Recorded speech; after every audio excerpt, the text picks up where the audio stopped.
We'll call the regular meeting of the Los Osos Community Services District Board of Directors for Thursday, March 2nd, 2023 to order. Please join me for the flag salute. I pledge allegiance to the flag of the United States of America and to the republic for which it stands, one nation, under God, indivisible, with liberty and justice for all.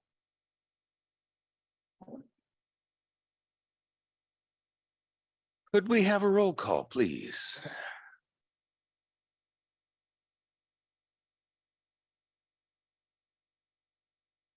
Director Forkroy, I'm here. Director Gatchell, Director Womack, Present. Vice President Ohilsky, President Cessna. I'm here. So with that, we will adjourn to closed session, anticipated litigation. You can read the government code conference with district council regarding anticipated litigation regarding to the Vista de Oro incident. We'll be back in 1 hour. We have to take public comment first. Oh, yeah. Thank you, Laura. Public comment for this agenda item. There's none online. And none in the rooms. Thank you. Thank you. So we will go ahead and reconvene to open session. And could we have a report out of closed session, please, Mr. Brown? No action was taken in closed session. Thank you, Nothing to Ty. report. It's a different color. I'm green. As soon as I said that. I'm twisted. It's been a rough couple months. Chuck, I'm going to interrupt real quick. Yes, Laura, what do you have? Marshall is attending remotely via AB 2449. And so I just need to make sure the the 3 members in the boardroom are okay with that. Do we have any problems with Marshall attending remotely due to, according to AB 2449? I do not. Okay, we need his vote tonight. I do not either. Thank you, Laura. Okay, I'm here. Thank you, Marshall. Okay, with that, we'll go on to agenda item 6, general action items, the funding strategy for the Cabrillo Stormwater Basin emergency repairs. Great. Thank you very much. If you recall, back at our last board meeting, we went through some strategies. At the end of the discussion, the board took up the recommendations that came out of the finance committee that we move forward with the interfund loan from 301 funds 301 and 500. That we start with fund 500 and backfill with funds from 301 as needed. That I was supposed to come back with a loan payment schedule, interest information, cash flow analysis, and a resolution to approve. And then also that we approved using reserves, Fund 800 reserves for any emergency repairs as well. So with that, I'll just step you through kind of each of those things in the third bullet, so we can get down to the final kind of strategy that we're looking for approval tonight. Started off, I wanted to give you the revised estimates. As I've told you, these the emergency repairs, which is on the next slide, they've been changing, but we're pretty much confident about the numbers that we have right now. And there's 2 pieces to this because some will be potentially FEMA reimbursable, and some will not. The neighborhood assistance, that is not going to be reimbursable. So, we've spent close to $40,000 there, and we still have money going out up there on the roll-off services and some other expenses that we've agreed to pay for.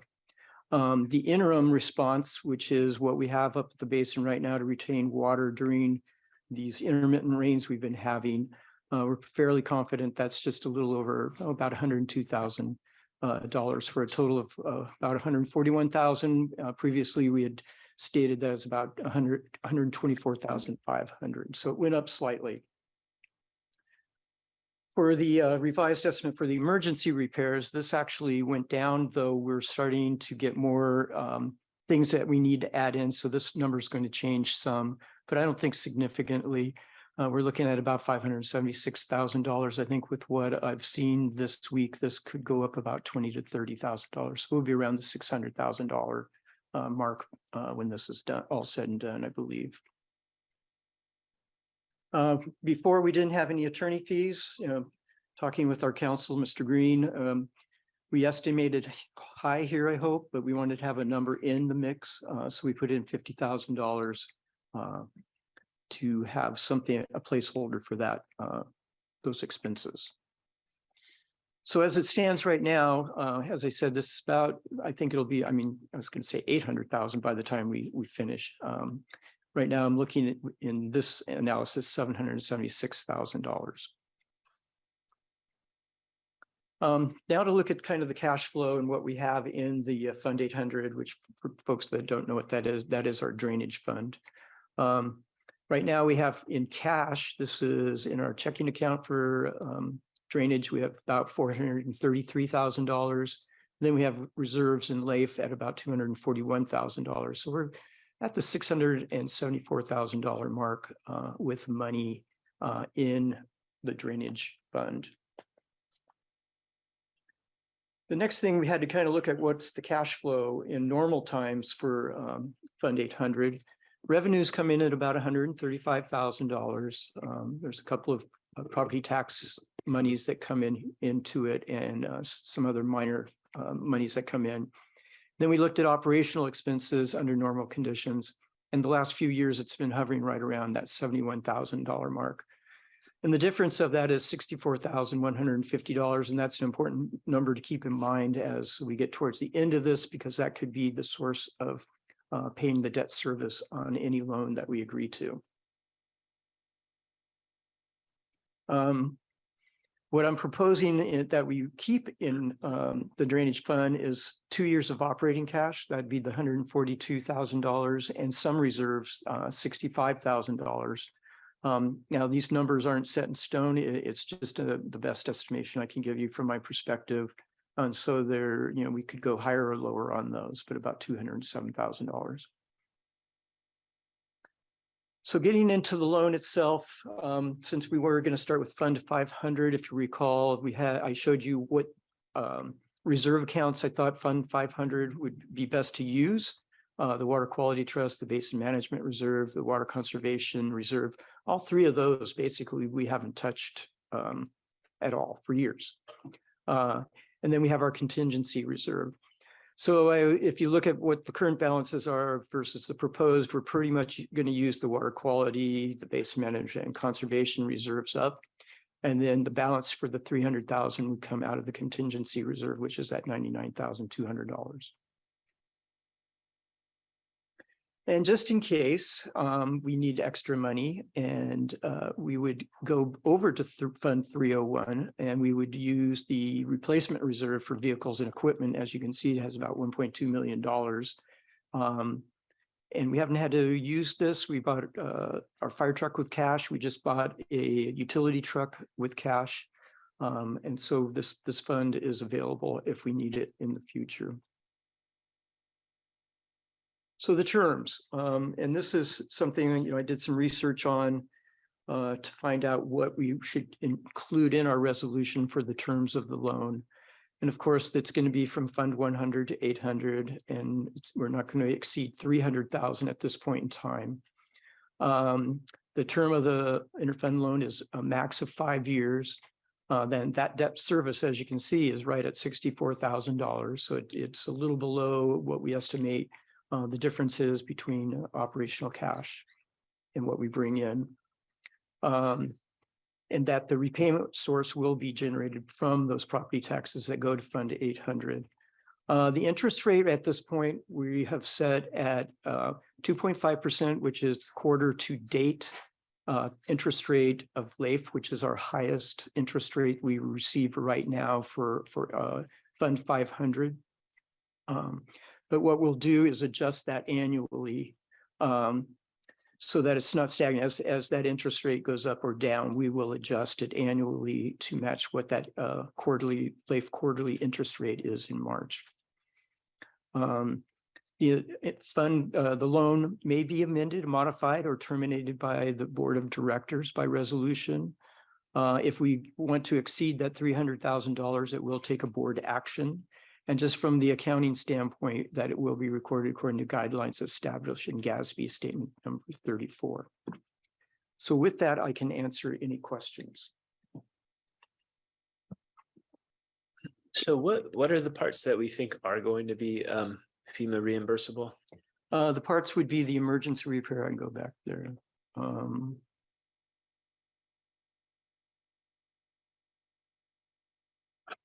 We think that this part, both I can talk, that the 575,861 and the 100,705. Okay. And though those won't be 100% reimbursable, if have done everything correct, we'll get 75% of that.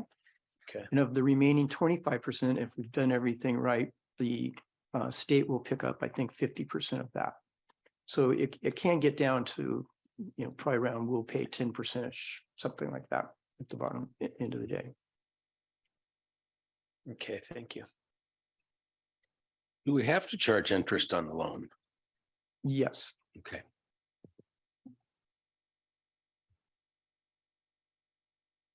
But basically, we're looking at a large $900,000 repair and only needing a $300,000 loan. Yeah, at this point, I'm pretty optimistic it's not going to be much more than what I'm estimating here. Okay. Any other questions from the board? Can you hear me, Chuck? Yes, Marshall. I'm stepping in for Chris here. When this did go to the FAC on Monday, the committee member that was there was supportive of this, so I just wanted to put that out there for you all. Okay, good. Thank you. We appreciate that review. Unfortunately, neighborhood assistance just doesn't matter to FEMA, I guess. Well, That's kind of interesting. It's funny. It's their guidelines. When the debris was removed, there are stringent guidelines on how that has to be monitored by an on-site monitor, things going into the roll-offs, what was in the soil that we removed, and that monitor actually has to follow it to the landfill. And it would have probably cost us more than that for a monitor. I'm just glad nobody got hurt during that first week. So yeah, okay, we'll let that go. Do we have any public comment on this item, agenda item 6? If you are in the boardroom and would like to make a comment, please come to the podium. If you are online, please raise your hand.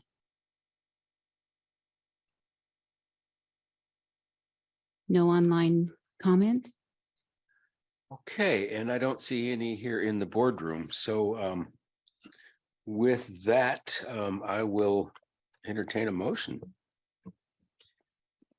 I move that the board adopt resolution 2023-15 approving an interfund loan to Fund 800 for the emergency Cabrillo stormwater basin repairs. I'll second.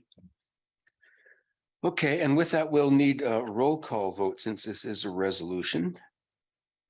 Director Forkroy, Yes. Director Womack, Yes.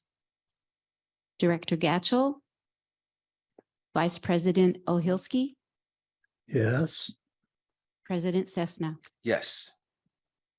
Okay, that passed.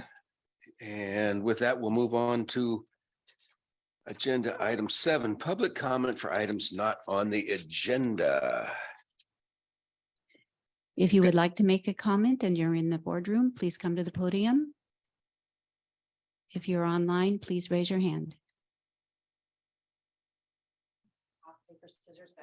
Oh, can you turn that on? To your left side. Oh, Thank you. cleverly disguised as the on-off switch. Let's see how that works. Thank you. My name's Andrea Luker. I'm a 35-year resident of Los Osos. Actually, the great town of Los Osos. The Los Osos Emergency Coalition is a group of Los Osos residents representing a variety of local nonprofit groups and service clubs. The purpose of the coalition is to continue the great work that was done the first few weeks of January after the rains, and keeping track of the needs of the affected residents and offers of help from others, and matching those as we can to ensure that the affected residents are helped in every possible way. I'm here tonight to give a huge thank you to the incredible efforts of a number of people that worked over the last 3 weeks to put together the Digging Deep event on Sunday. Fortunately, I missed it. I was out of town, but I've heard a lot of great reports. I've seen a lot of great pictures, and we are nudging up towards the 50,000 K mark for fundraising. So more to come on that. We definitely want to thank everyone that showed up and donated and participated and helped out, but we wanted to also do a couple of special thanks tonight. Thank you to Richard Margetson of People Helping People. He worked tirelessly arranging all aspects of the silent auction and managing the financial donations. And he's continuing to manage those financial donations, and we still are looking for monetary donations. Thanks to Chuck Sisena of People Helping People. He secured all the beer and wine donations. And then according to the stories, he made multiple trips to the various grocery stores to replenish supplies due to the overwhelming levels of hunger and thirst at the event. Yes, yes. Thank you to Paul Irving for being the mastermind with the bands and scheduling some incredible music, and his enthusiasm. Can't miss that. Thank you to our local service clubs and nonprofits such as Rotary of Los Osos, Kiwanis Club of Los Osos, People Helping People, Los Osos Cares, and the Los Osos Community Advisory Council. Let's also note that Rotary and Kiwanis provided the food. Certainly thank you to the South Bay Community Center for the great venue. And thanks to our numerous sponsors who were absolute integral part of this event. Because I only have 3 minutes, the list is way too long for me to run through all those, but I would really encourage you to go to support Los Osos Facebook page or supportlososos.com, and they're all listed there. And then when you see those people, you can go visit those businesses. Finally, there's still work to do, and that's really important. There is still help that's needed. It's needed now. It's going to be needed in the future. So we're asking you to please contact losososec@gmail.com with needs or offers of help, or to leave a message at 805-540-1539. Monetary donations, as I said, are still needed. They're accepted through People Helping People, and they can be mailed to P.O. Box 6221 in Los Osos. Thank you, and great job, Los Osos. Thank you. Any other public comment?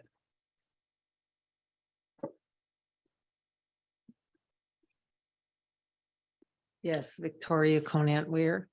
I just wanted to also express my thanks to Gary Freiberg, who put in a lot of effort in organizing the Digging Deep. In fact, I think he was the one who came up with the idea originally, but I just wanted to make sure he got mentioned. It was quite an event. Quite an event.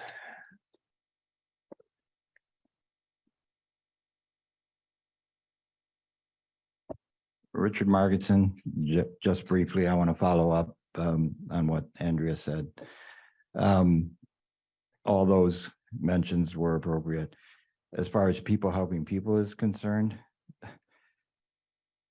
Elaine Watson, Chuck Cribbs, and Selena Zupko manning the beer and wine ticket table did not sit down for 6.5 hours.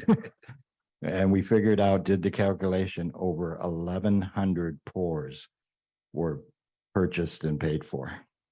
The beer and wine table was averaging 3 pours every minute. That's how fast ticket sales and disbursement of alcoholic beverages was happening. Also, just want to follow up on Chuck running to the stores. As the day went on and more people kept filling the parking lots and the streets and the library and the church and all down the road, his parking place after he came back to drop something off kept getting further and further and further away. At one point, he parked here on 9th Street. What was the farthest? The Chinese restaurant, or The market. Yeah, the market. was the closest parking place. It's you easier could than find. dealing with the signal to get across Osos Valley Road.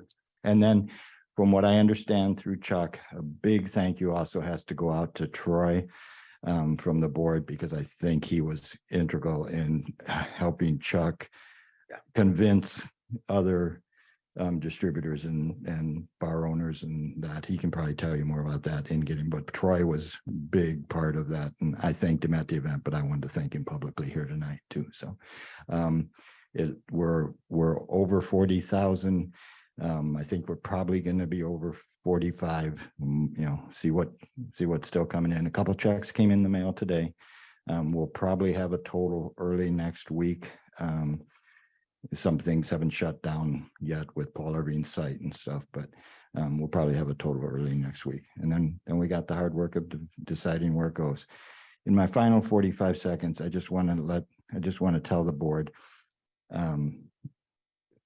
until the decisions have been made on that money, People Helping People has been distributing since the beginning from what we put up and what we procured through donations and stuff. Everything that's gone out in the form of checks and stuff has been from our organization. I just want to say that I dispersed 5 checks yesterday, and one person told me something I thought you needed to hear. They said, Richard, the check is great, needed, appreciated. But on top of that, just as equally important is that this community cared, and they continued to care after the disaster was over. And I think that's a testament to this community. Thank you. Yeah, when you see silent auction items with $100 market value and the opening bid is $300, then the community cares. That was we dug deep. That was some pretty fun day. Sorry you missed it, Andrea. Okay, if there's no other public comment for items not on the agenda, we will move on to the administrative and committee reports, starting with the fire department report.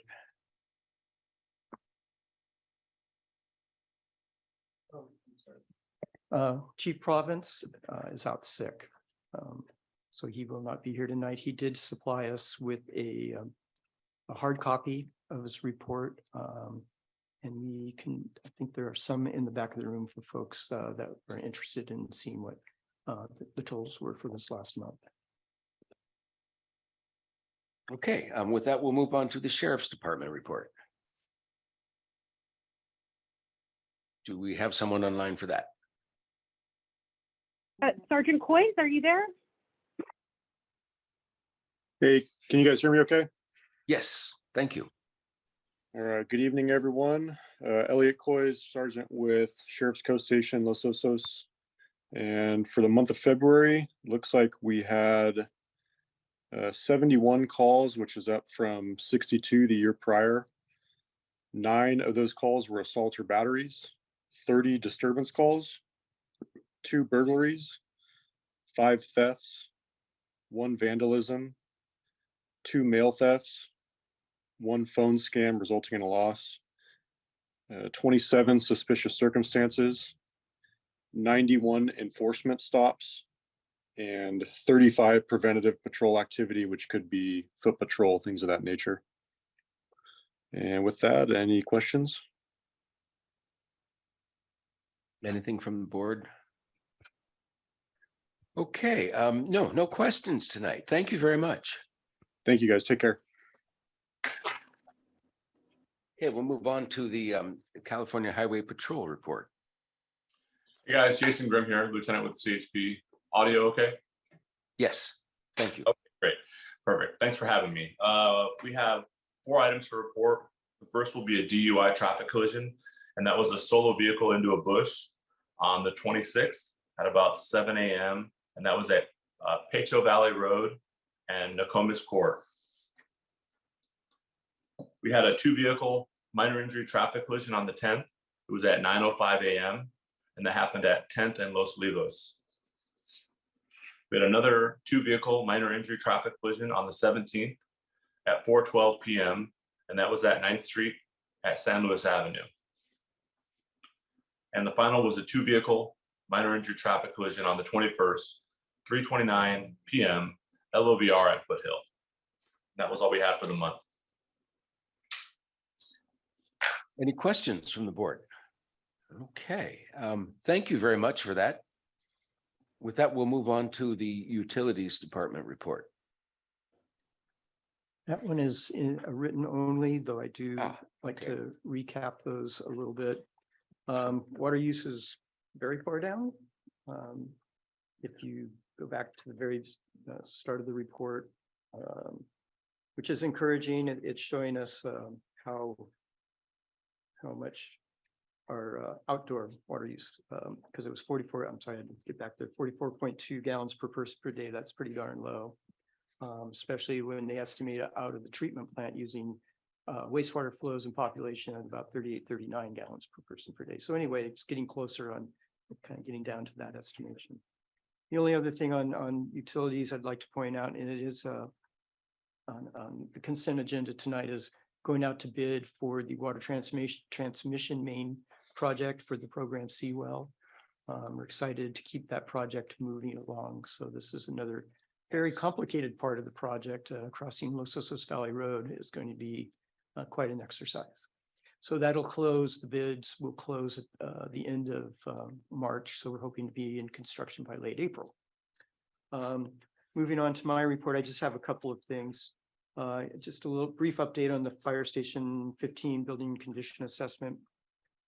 We had a great meeting looking at the preliminary draft of the assessment.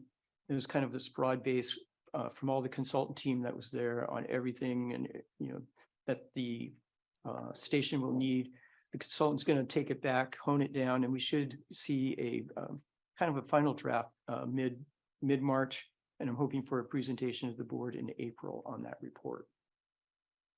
And then finally, we had another significant rain event, though most people probably slept through it because it was a couple of downpours early in the morning on February 24th. But I wanted to commend Nate Paul, he's our water crew leader. He came in about 8 o'clock that Thursday night, was up all night, worked all the next day because we were having drainage issues from those downpours. Especially, I got a call about 3 a.m. that it looked like we were going to spill onto Pacho Valley Road. So we were out there looking to see if we needed to close the road. But anyway, I want to definitely recognize Nate for his effort that evening. And with that, I can answer any questions. So do you think the reduction in water use is landscaping? Can you not needing to water your lawn? Can you tell that that's what it is? Pretty much, that's it. That's good. And thank you to Nate Paul. That's a lot of work. It was a lot of work, especially having to work his 8-hour shift the next day. Yeah, the nature of these storms, very intense when it does rain, and that's a problem for the basin. When it gets full and there's a whole lot of water coming in, you've got to be there monitoring and getting that pump going. And I'm sure appreciate the crew and appreciate your calling attention to that. Your diligence. No, this is a monitoring. It's a constant middle of the night downpour. You've got to be ready for this situation. Thank you. Okay, do we have a Chamber of Commerce report? Okay, maybe not tonight. Community Advisory Council. I know we've got a written report here. Christine, you went to that, Written didn't you? and verbal? I thought we just did written.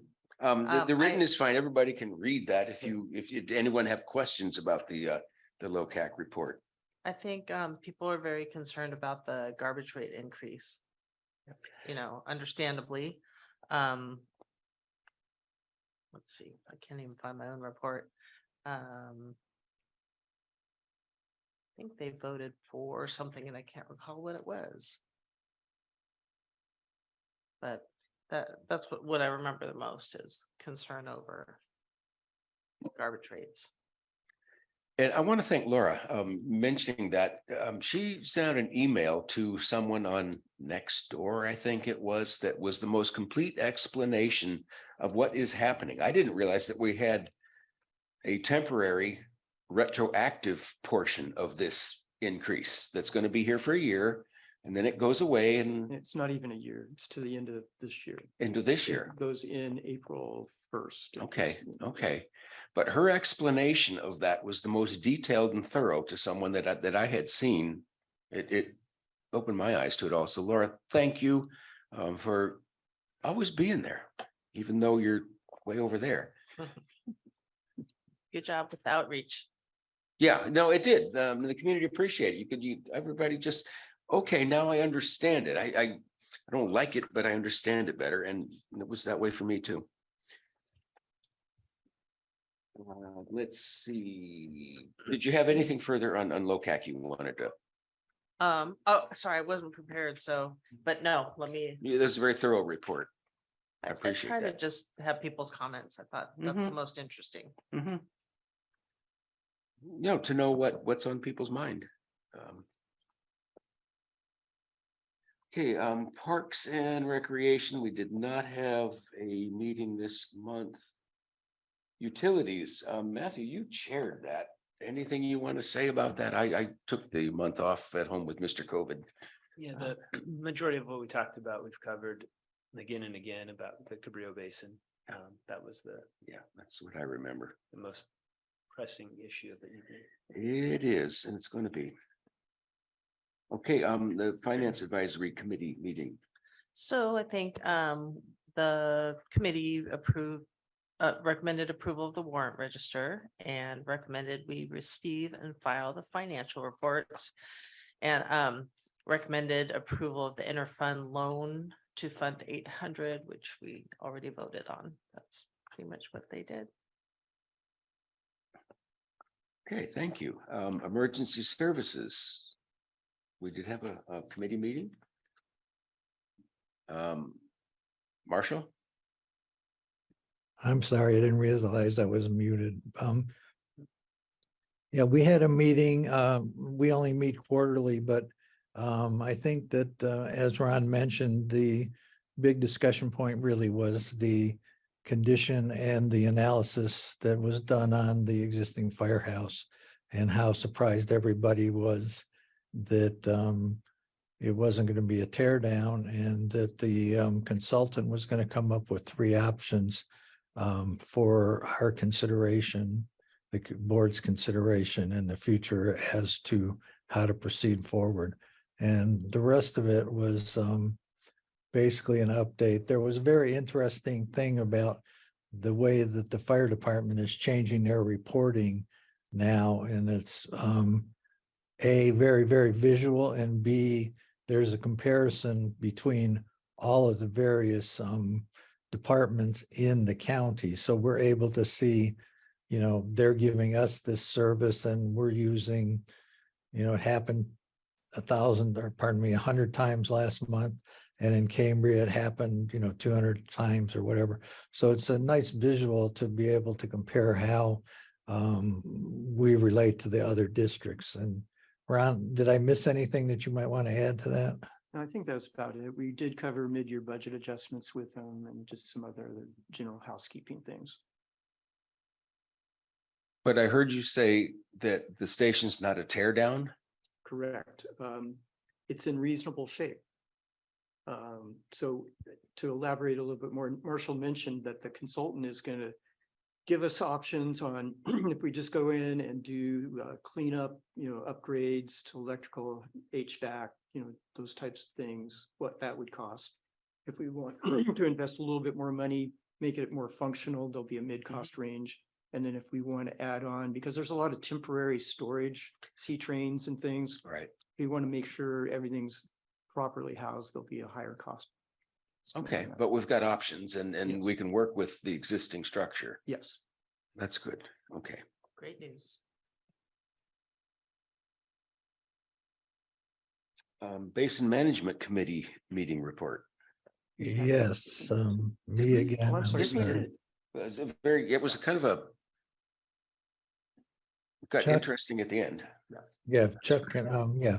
So in that meeting, what I had previously decided to do that if I was not going to be serving as president an additional year, and I was hoping that Mark would take that over as vice Chair, that I was going to step down from the committee to allow some new blood to step in to give, because I had been there from the beginning and I was there during the bankruptcy representing the district and, all the way back till, ever.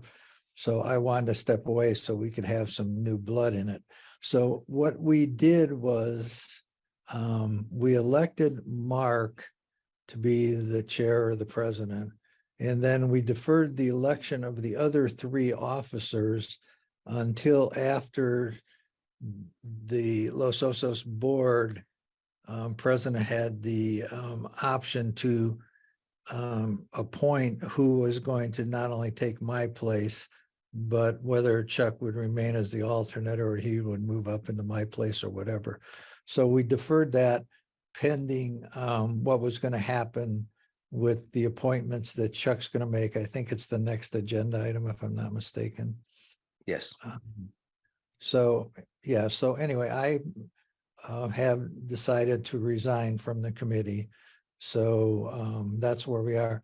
The rest of the meeting went relatively quickly. It was just running through an update on the various items, and there was nothing really significant for the discussions in this particular meeting. But the most important thing was my resignation and the deferral of the election of the other three officers other than the chair. So I think that was pretty clear. Thank you, Marshall. Yeah, so Mark will be the president for the next year, and I guess we can move on to agenda item 8M and look at the appointment of the district's representative and the alternate to the Basin Management Committee. I'm willing to go ahead and take that spot, Marshall. We'd need an alternate. Are there any thoughts on the board about who that should be? I think Matthew would be a good choice if he can make it. I know it's in the middle of the day. Yeah, that's, well, I definitely can't be there all the time. Wouldn't that's too expect hard. that. But as an alternate on an occasional basis, yes, I can make the BMC. Well, not only that, Matthew, that you could, get updated on what happened during the meetings, so you wouldn't have to be physically present for all of them, but, you, as long as you were able to keep your ear to the ground and make sure you were up to speed on what was going on. But I think you would be a good choice too. So I'm very, very supportive of Chuck taking over for me and you taking over for Chuck. Is that a motion? I think that appointment is just by Oh, we you. just go ahead. You have the power. Oh, Yeah. You have the Yeah, power, that's your Chuck. power to choose, to appoint. But I will make with that- I will make a motion, Chuck, that you do that. How's that? no, we'll go ahead and make that change. We'll just go ahead and do that. And then what I'll have to do, I have to write a formal, or we have to send a formal letter to the BMC. So BMC. I'll draft that up Right. and we'll get it over to Dan Heimo as soon Okay. as possible. I don't think it's a surprise for them, but yeah. Speaking of the BMC, I'm really looking forward to monitoring results this next spring. I just hiked up Black Hill today and I have never seen seeps coming out of the ground like we have right now. Trail was wet. I know it only rained 2 days ago, but typically that's enough to dry a seep up. And I've seen there's water coming out of the ground that I have never seen before. We are saturated. I want to take a second and just thank Marshall. Thank you for your years of service on the BMC. I really appreciate where you've helped lead the community over the years. So thank you very much for that. Thank you. I That's good appreciate call. that. Yeah. Yeah, that's been a long time. Thank you, Marshall. I appreciate it. Thank you both. Okay, agenda item 8N, directors' announcements of district and community interest and reports on attendance at public meetings, training programs, conferences, and seminars. Anybody been anywhere interesting? other than More of a fundraising? National Estuary Program. What was that about the NEP? We had our quarterly meeting. Unfortunately, neither myself nor Christine was able to make it. But I was able to talk to Ann and go over the minutes of the meeting and talk to a couple of the board members. And in order to get unanimous approval of the updated work the work program for EPA, I did vote yes on the work program. So we got unanimous approval for our work program, which is going to EPA and hopefully will get funded in the next year. Thank you. And I guess I want to mention the news that as the board's representative on Capslow, I want to talk about the fact that Oklahoma, Kansas Avenue, that safe parking site will be closing.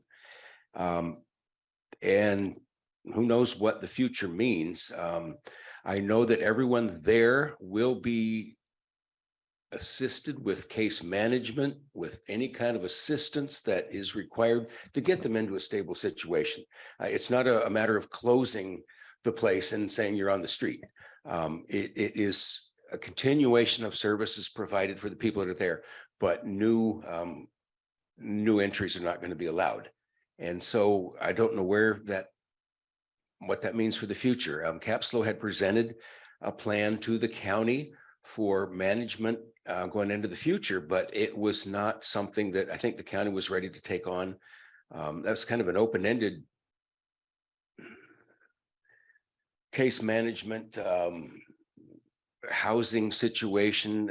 It was just not, there were too many different competing interests, I think, there. And the answers are very varied. They're going to be tiny homes. There's going to be safe parking spots. There's going to be all kinds of answers in the future, but that wasn't it.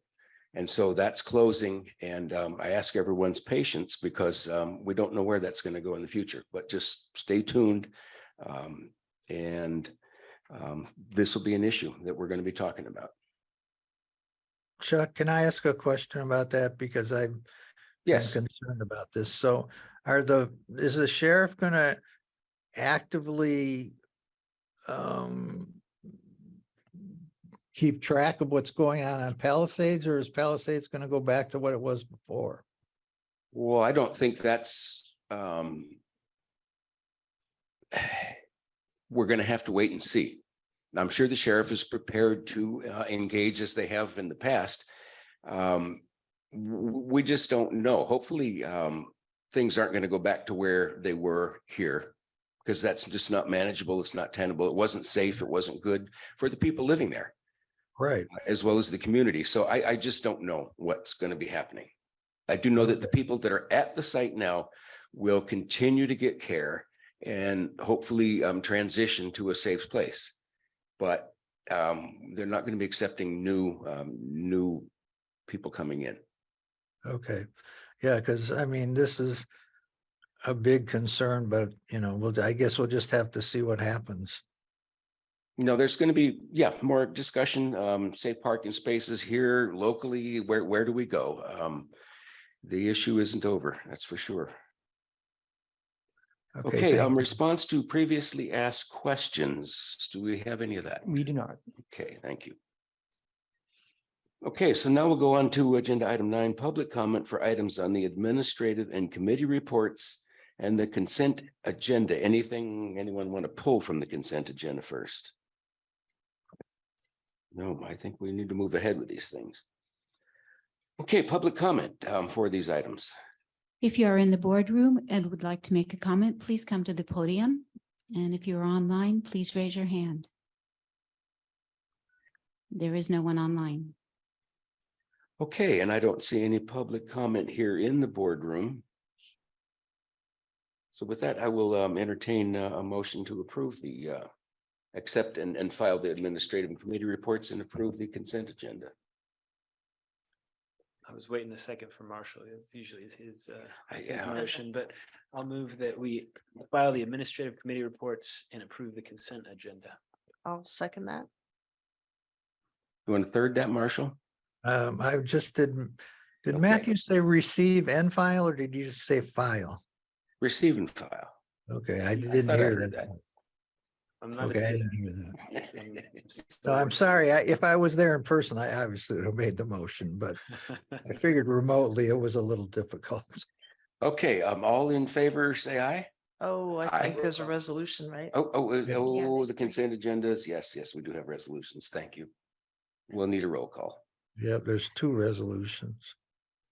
Director Forkroy, Yes. Director Gatchell, Director Womack, Yes. Vice President Ohilsky, Yes, President Cessna. Yes. Okay, we had no pulled consent items, future agenda items, anything out of the normal that anyone wants to? I think agenda is going to be pretty full Yeah. for the We foreseeable have future. Enough things. Yeah, I think so. Okay, closing board comments. Thank you, Ron. Thank you to the district staff for keeping everything safe, especially in that last storm. And I'm just glad it's our current mode of operation is working, and thank you for getting us to an emergency repair quickly.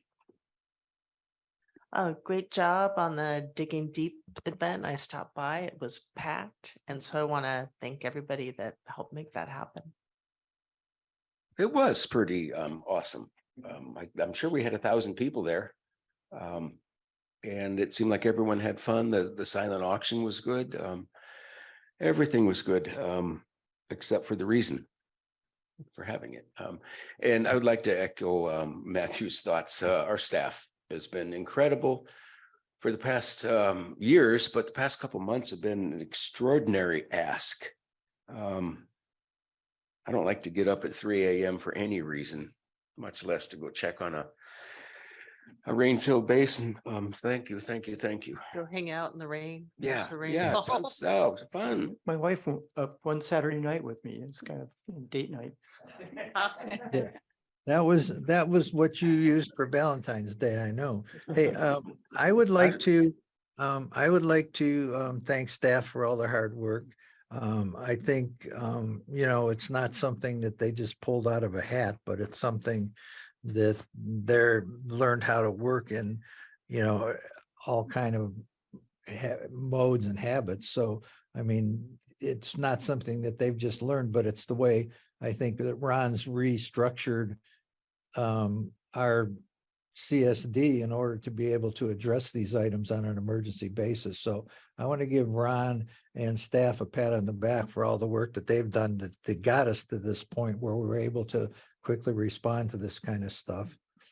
And then secondly, unfortunately, I was out of town also, so I was unable to go to the event Saturday, but I did make a donation to the silent auction. So I did make a contribution, but I apologize for not being able to be there. It was still a full house. Yeah. Okay. Yeah, I think it's easier to work hard when you appreciate who you're working for. So thank you. And with that, we will adjourn this meeting. Thanks, everyone. Thanks, everyone.